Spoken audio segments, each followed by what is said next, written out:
I'm Devorah Wallen, and I'd like to share my Tea for Two, my Torah thought, for 2 minutes, more or less. This week's portion is Parshas Tzav, which means command. It begins with Hashem telling Moshe to command Aaron and his sons, Zos Torah Ha'olah. This is the ritual of the burnt offering. The burnt offering itself shall remain where it is burned upon the altar all night until morning, while the fire on the altar is kept going. This week is the real deal.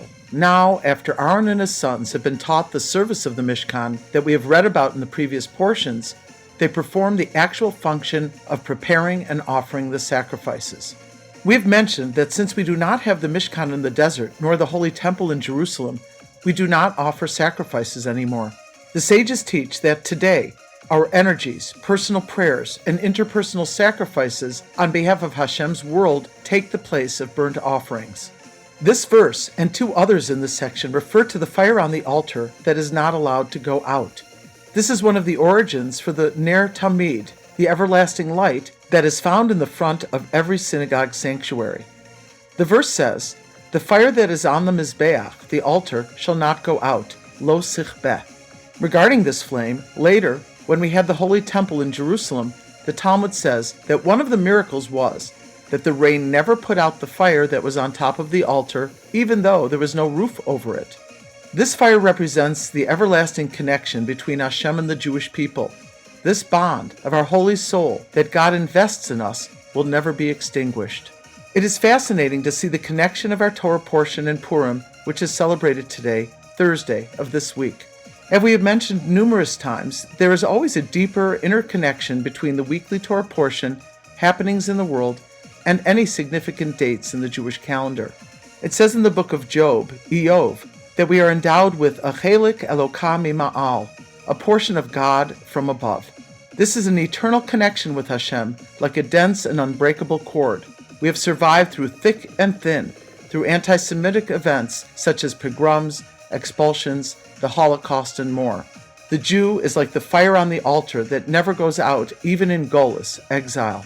Even Mark Twain, a rabid anti-Semite, recognized the immortal Jew who has been around longer than any current people. Even though we do not have the Mishkan or the Holy Temple, we have the fire to ignite in our own souls and the souls of others through morality and Torah and mitzvahs. King Solomon says in Proverbs, Ner Hashem nishmas Adam, the soul of a person is the lamp of Hashem. That is why the flame shall not go out at night. Night represents the darkest times of exile, when the Jewish flame still burns brightly. Tonight is Purim, which commemorates the times of Esther and Mordechai, when the Jewish people were in dire straits. As the verse states, wicked Haman rose up against them and sought to destroy, slaughter, and annihilate all the Jews, young and old, infants and women, in one day. But you, in your abounding mercies, foiled his counsel and frustrated his intention, and caused the evil he planned to recoil on his own head, and they hanged him and his sons upon the gallows. God flipped over the nefarious plans of Haman. In his essay concerning the Jews, Mark Twain remarks, if the statistics are right, the Jews constitute but 1% of the human race. It suggests a nebulous, dim puff of stardust lost in the blaze of the Milky Way. The Egyptian, the Babylonian, and the Persian rose, filled the planet with sound and splendor, then faded to dream stuff and passed away. The Greek and the Roman followed and made a vast noise, and they are gone. Other peoples have sprung up and held their torch high for a time, but it burned out, and they sit in twilight now or have vanished.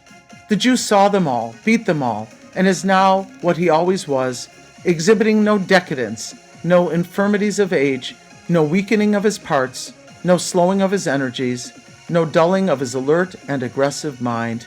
All things are mortal but the Jew. All other forces pass, but he remains. What is the secret of his immortality? From the Torah, we know it is our soul's eternal bond with Hashem.